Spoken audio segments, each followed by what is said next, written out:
శ్రీ గురుభ్యో నమ. గురు బ్రహ్మ గురు విష్ణు గురుదేవ మహేశ్వర గురు సాక్షాత్ పరబ్రహ్మ తస్మై శ్రీ గురవే నమ. సదాశివ సమారంభం వ్యాసశంకర మధ్యమాం అస్మదాచార్య పర్యంతం వందే గురు పరాం. శ్రీ గురుభ్యో నమ.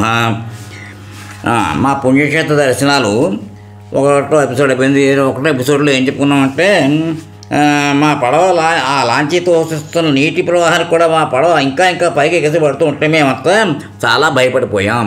ఇప్పుడు ఎపిసోడ్ 2 కంటిన్యూ చేద్దాం. ఎలాగైతేనే ఒడ్డుకి వచ్చి పడవ దిగి మాకు ఇచ్చిన వసతులు బస చేసాం. మా మాస్టర్ చెప్పిన చోట డ్యూటీకి వెళ్ళాం.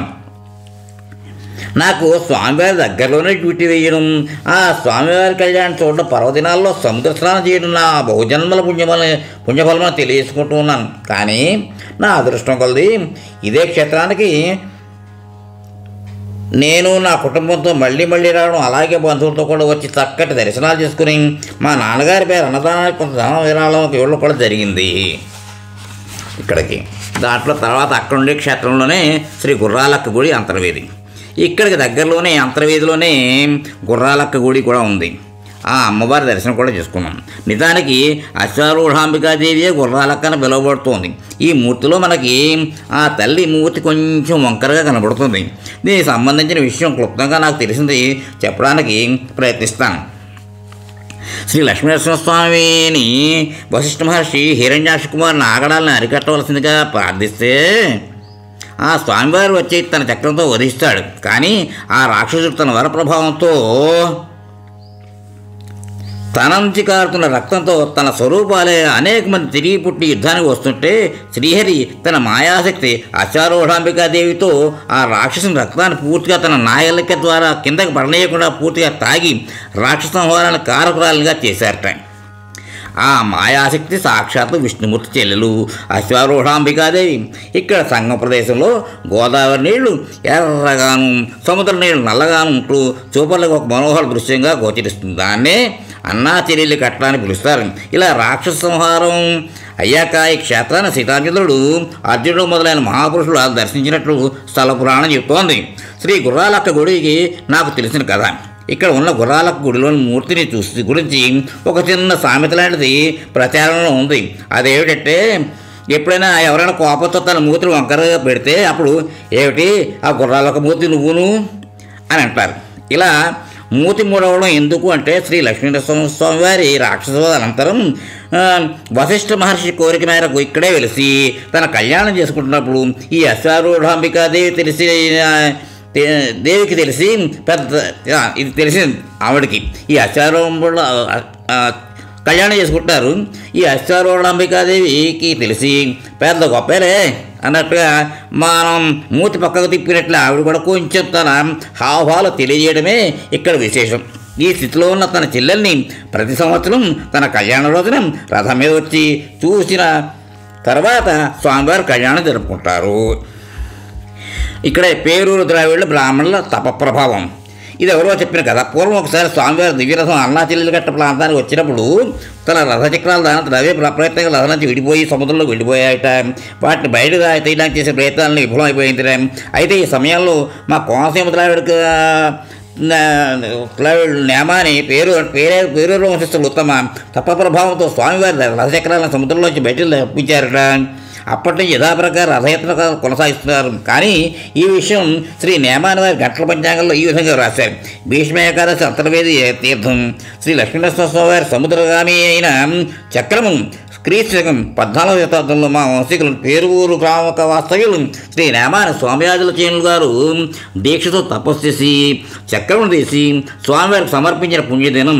అలాగే మొగల్తూరు రాజావారి కుటుంబం స్వామివారి కళ్యాణం బట్టలు తేవడం, పేరూరు నేమాని వంశస్థులు వచ్చి రథాన్ని ముందుగా లాగడం రివాజుగా జరుగుతున్న విషయమే. ఈ విధంగా అంతర్వేది శ్రీ లక్ష్మీనరసింహస్వామి గుర్రాలక్క దర్శనాలు వివరాలు పూర్తయింది. ఈ క్షేత్రానికి మేము ఆటోలో, ట్యాక్సీలో వేరు సమయాల్లో వెళ్ళాం. మేము సాధారణంగా హైదరాబాద్ నుంచి బస్సులో అమలాపురంలో వచ్చి అక్కడ హోటల్లో బస చేసి ఆ రోజు మర్నాడు ఈ క్షేత్రాలు దర్శించేవాడు. ఇక్కడ యాత్రికుల సౌకర్యార్థం మధ్యాహ్నం శ్రీ స్వామివారి ప్రసాదం భోజనాలు రోజు వితరణ చేస్తున్నారు. ఒకసారి ఆ ప్రసాదాన్ని మేము కూడా తిన్నాం. అది అమృతమే. సరే, ఇంక నెక్స్ట్ దాంట్లో ఆ దారిలో ఎండ్రూ కనపడే దాంట్లో శివకోడు.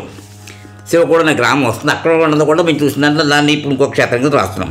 ఒకసారి మేము అంతర్వేది వస్తున్న మార్గ మధ్యలో శివకోడులో ఉన్న పురాతన శివాలయం ఉమాలింగేశ్వర స్వామి వారి దర్శనం చేసుకున్నాం. ఇక్కడ లభించిన చారిత్రక ఆధారాలను బట్టి శ్రీరాముడు రావణ సంహారం చేసి ప్రాయశ్చిత్తార్థం కోటిలింగ ప్రతిష్ట హనుమత్ సహాయంతో చేసినట్లును, దానిలో భాగంగా ఆఖరి శివలింగం ఇక్కడ ప్రతిష్ఠ చేసిన కారణంగా దీన్నే కోటిలింగం అనేవారిని, కాలక్రమేణా ఇది శివకోడుగా పిలువబడుతూ ఉందని చెప్తారు. ఇక్కడ మనకు కావాల్సిన ప్రసాదం లభిస్తుండడంలో సందేహం లేదు. 4. పుంతలో ముసలమ్మ శ్రీ కుంతలేశ్వరి మాత ఆలయం అదనమాట. శివకోడు మలికపురం దేవాలయాన్ని చూసాం. మీ పుంతలో ముసలమ్మ దేవాలయం దర్శనం సమయంలోనే ఆ దేవాలయం శతవర్షోత్సవం జరిపేందుకు సన్నాహాలు మొదలుపెట్టారు. ఆ అమ్మ చాలా పొట్టయిందని తెలుసుకున్నాం. ఇప్పటికీ ఆ అమ్మవారు గ్రామదేవతగా గ్రామాన్ని రాత్రులు కాపలా కాయడం కొంతమందికి కనపడ్డట్టుగా చెప్పారు. ఏది ఏమైనా ఈ తల్లి చాలా మహిమగలదని ప్రజాభిప్రాయం. అంటే ఇది ఎండ రొట్టు వెళ్తున్నప్పుడు చూసుకుంటూ వెళ్ళవచ్చు అని చెప్పడం కోసం శ్రోతలకి చెప్తున్నాను అన్నమాట. అది దీని తర్వాత ఇంకోటి ఏంటంటే టాపిక్లో శ్రీ వీర వెంకట సత్యనారాయణ స్వామి అన్నవరం. ఇది వేరే చోటు, ఇక్కడిది కాదు.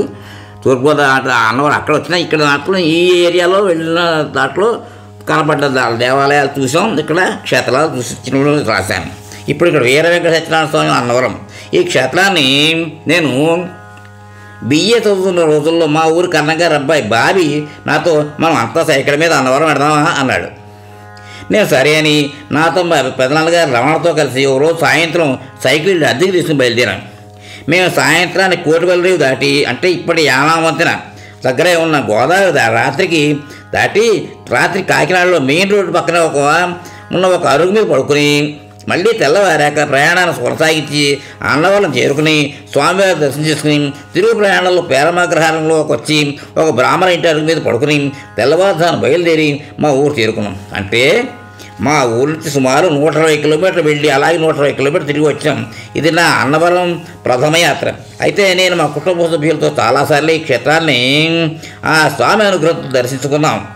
నేను గమనించిన ఒకే విశేషం ఏంటంటే పునర్దర్శన ప్రాప్తి రస్తు అన్నది మన తిరుగు ప్రయాణంలో ఈ క్షేత్రంలోనూ తిరుచానూరు పద్మావతి వారి అమ్మవారి దేవాలయం ఈ తిరుపతిలోనూ కనబడుతుంది. అది ఏమి చిత్రమో కానీ ఈ క్షేత్రానికి చాలాసార్లు వెళ్ళడమే ఒక అనుభూతి. ఈ క్షేత్రంలోనే మా ఇద్దరు అబ్బాయిల ఉపనయనాలు జరిపించాం. ఆ సమయంలో ఎన్నో అద్భుతాలు చూసాం. మాకు అక్కడ నిత్యం జరిపే స్వామివారికి ఊరేగింపుల విషయం కానీ మరి ఏ విషయాలు తెలియదు. పోనీ నెట్లో చూడలేదు, ఆ పురోహితుడు చెప్పలేదు. సరిగ్గా మేము స్వామివారి ఆవరణలో ఉపనయనాల విఘ్నేశ్వర పూజ ప్రారంభంలో ఆ స్వామివారి ఉత్సవ విగ్రహాల ఊరేగింపు మేము ఉన్న చోటు నుంచి వెళ్ళడం, అలాగే కార్యక్రమం పూర్తవగానే మళ్ళీ స్వామివారి ఊరేగింపు మాకు ఇచ్చిన ఆశీస్సులుగా భావిస్తాం. మేము ఉన్న చోటు నుంచే సాగడం మరపురాని సంఘటన. దీన్ని మేము ఎలా భావించామంటే స్వామివారి ఆశీర్వాదాలు అని.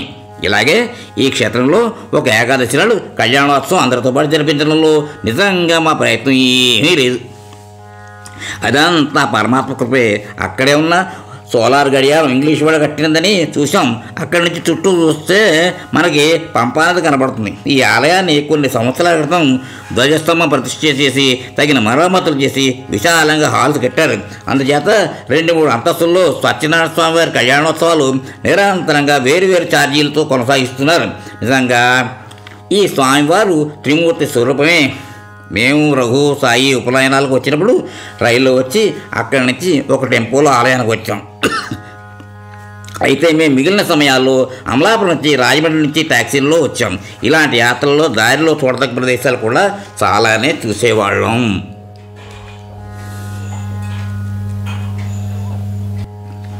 తర్వాత శ్రీశైలం బ్రహ్మరాంబ మల్లికార్జునుల అటు ఆంధ్రప్రదేశ్లో దర్శనాలు.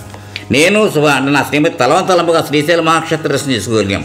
దీనికి సంబంధించిన వివరాలు ఉన్నాయి, దాన్ని ఇక్కడ పొందుపరుస్తాను. ఈ యాత్ర ఎలా జరిగిందంటే మా మామగారు ఆయన స్నేహితులు అందరూ తమ భార్యలతో ఒక మినీ బస్సులో స్వరాజ్ మాజ్దాలో తీర్థయాత్రకు వెళ్లేందుకు బుక్ చేశారట. అయితే దాంట్లో 2 సీట్లు ఖాళీగా ఉంటే ఎవరు తీసుకెళ్ళాలి అని తర్జన భర్జన పడి ఆఖరికి ఒక ఏకాభిప్రాయంతో మా ఇద్దరిని ఎన్నుకున్నారట. ఇది కళ లేక నిజమా అని అనిపించడమే కాదు, ఆ పరమశివుని దయ అలాగే ఆజ్ఞ. మేము నల్లకోట వెళ్ళి అక్కడి నుంచి మా మామగారితో సహా 4 ఆ బస్సులో బయలుదేరి మధ్యలో ఒక చోట వాళ్ళ స్నేహితులు ఫామ్ హౌస్కి వెళ్ళి ఛాయ్ తాగి శ్రీశైలం వెళ్ళి చక్కటి దర్శనాలు చేసుకుని మేము అభిషేకం చేసుకుని సాక్షి గణపతిని దర్శించుకుని శిఖర దర్శనం మహానంది మంత్రాలయం మొదలైన ప్రదేశాలు చూసి తిరిగి క్షేమంగా ఇంటికి తిరిగి వచ్చి ఆ మధుర స్మృతులు రబ్బరు వేసుకుంటూ మాకు ఈ చక్కని అవకాశాన్ని కల్పించిన మా మామగారికి మా వారి స్నేహితులకి మా కృతజ్ఞతలు తెలియజేసుకుంటున్నాం.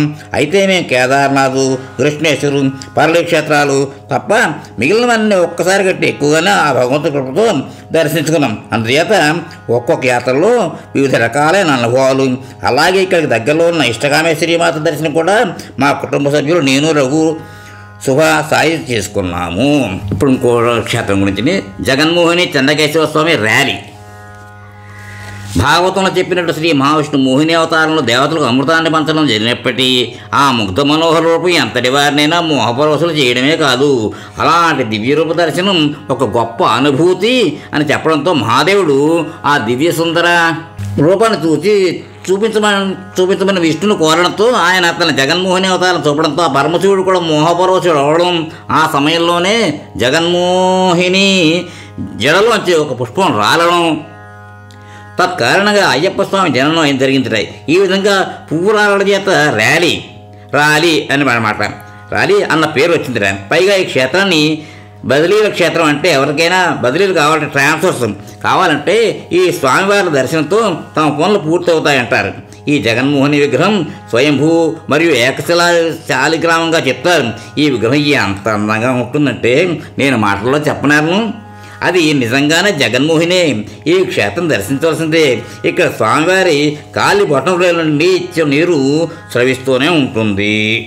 ఉమాకమాండలేశ్వర స్వామి ర్యాలీ ఇక్కడ బ్రహ్మదేవుడు ఉమాకమాండలేశ్వర స్వామి వారి లింగాన్ని జగన్మోహిని దేవాలయానికి ఎదురుగా ప్రతిష్ఠ చేసి అభిషేకం చేశారని స్థల పురాణం ద్వారా తెలియవస్తోంది.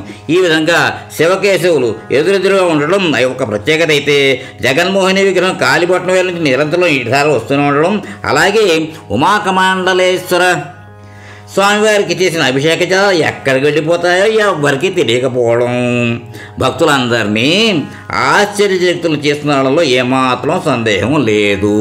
ఇక్కడికి ఈ ఎపిసోడ్కు విశ్రాదిద్దాం, తర్వాత కంటిన్యూ చేద్దాం. స్వస్తి. ఇంతవరకు మన ఛానల్కి ఎవరైనా సబ్స్క్రైబ్ చేసుకోకపోతే ఇప్పుడే ఈ క్షణమే సబ్స్క్రైబ్ చేసుకుని ఆ పక్క నుండి బెల్ బటన్ మ్రోగించి మమ్మల్ని ప్రోత్సహిస్తారని మనస్ఫూర్తిగా కోరుకుంటూ ధన్యవాదాలు.